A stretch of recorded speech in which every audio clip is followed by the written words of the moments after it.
Oke, pada video kali ini saya akan menjelaskan tutorial rangkaian osilator jembatan Wien.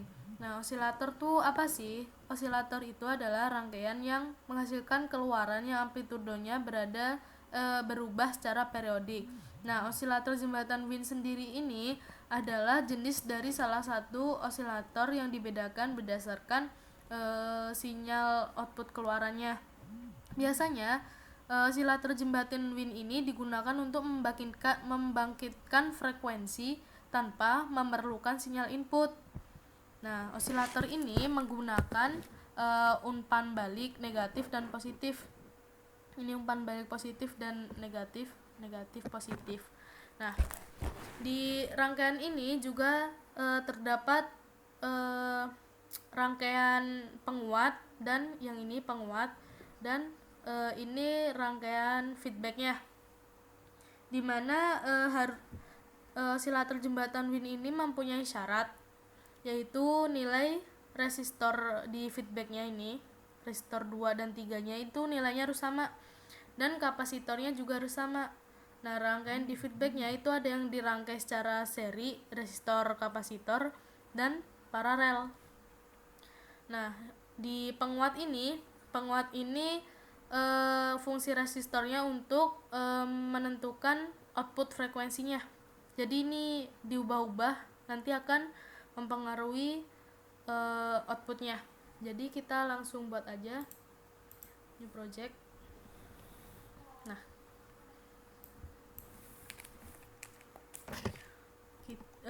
namai terserah.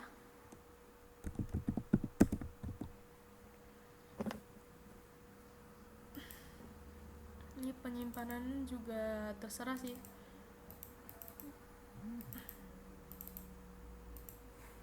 Next, default, next aja. Nah, udah. Di rangkaian osilator kita butuh IC. IC-nya itu LM741. Kita ketik saja 741. Nah, OM. Nah, kaki-kakinya ini pin 2 sama 3 ini untuk feedback.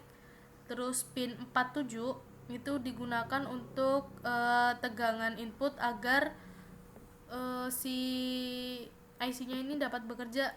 Sedangkan 15 itu buat offset nulnya, 6-nya buat output. Nah, pertama kita buat dulu rangkaian penguatnya. Nah, di rangkaian penguat kita butuh resistor.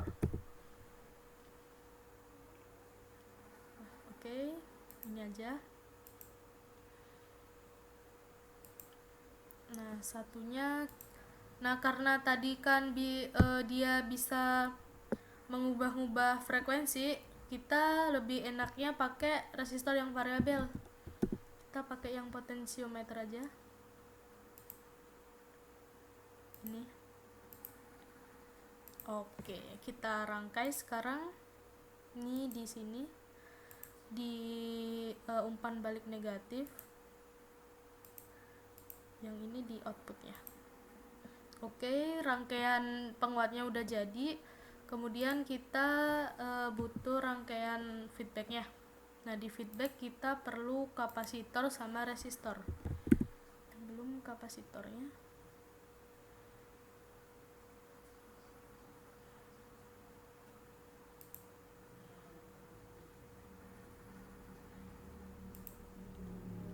Dimana dipasang seri sama paralel ya. Nah, oke, ini yang paralel, ini serinya. Ini dipasang di umpan positif.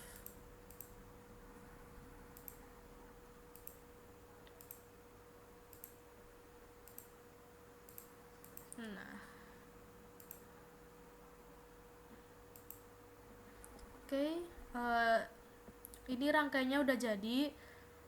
Kita perlu baterai buat si IC-nya bisa bekerja.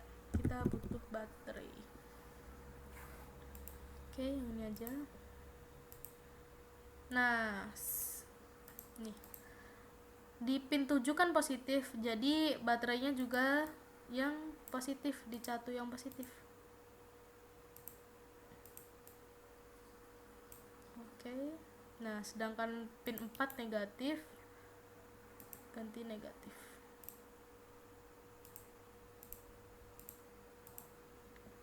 Udah. Nah, yang belum ini kita pasangkan ground di sini, terminal mode. Ground. Nah, groundnya dipasang di sini. Terus di sini, di baterai ini, sama di sini. Oke, rangkaiannya udah jadi. Syaratnya coba. Nah, kapasitor di sini sama di sini udah sama nilainya. Di sini juga nah sama 1 nano. Kemudian udah sih. Nah, ini nih resistor yang di sini nanti bakal mempengaruhi frekuensi keluarannya. Apa sih frekuensi itu? Frekuensi itu adalah jumlah gelombang dalam setiap detiknya. Jadi yang mempengaruhinya nanti ini. Coba kita cek. Nah, ngeceknya pakai osiloskop. Di sini ya, di sini.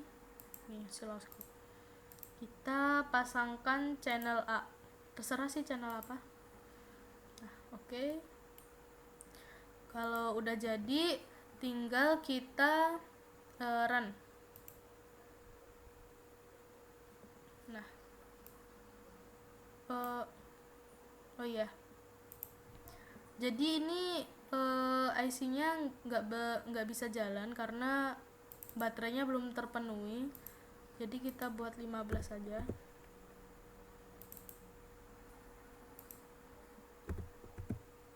Nah, coba sekarang kita lihat. Oke.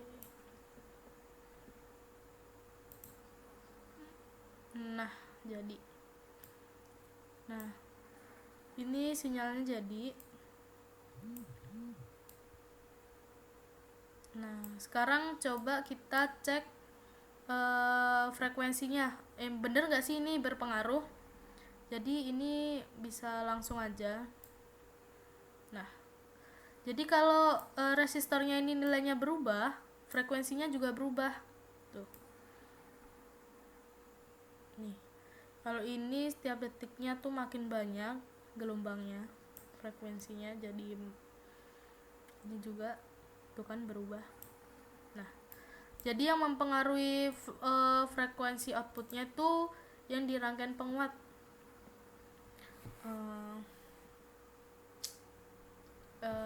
Itu aja sih cara merangkai osilator jembatan Wien di Proteus. Ini hasil gelombangnya. Yang tadinya nggak ada input, jadi ada ini amplitudo. Oke, sekian.